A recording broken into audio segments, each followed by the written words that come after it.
How to fix the control key is not working in your Windows 10 or Windows 11. Now to fix the control keys, whether it's left or right, are not properly functioning, first you will need to right click on the start button and then open up the terminal or Windows PowerShell or the CMD as admin.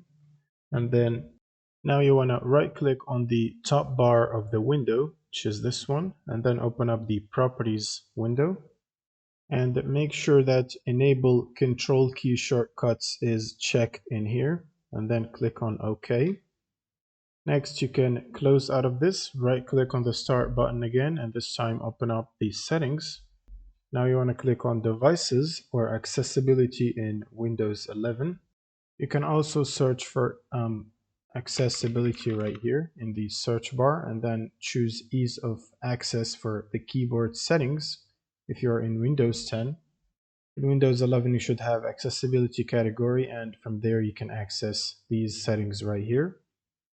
And in this window make sure that use sticky keys is turned off like this. Also the option to use filter keys make sure is turned off as well. And then you can close out of this window. Next you will need to right click on the start button again and then go to device manager. And from here, expand the keyboards category and select your main keyboard device. You can also do it for multiple entries if you have many entries like these ones here. Right click on your keyboard device, click on update driver and click search automatically for drivers. And if it says that you have the best drivers already installed, you want to go back and then click on browse my computer for drivers, and then click on let me pick from a list of drivers, and then select your HID keyboard device or whatever keyboard device you have.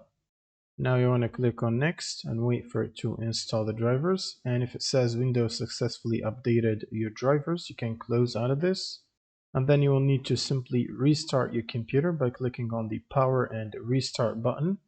And once your computer is restarted, this usually should fix the problem. And that's pretty much it for this video. Subscribe if you find this helpful, and see you in the next one.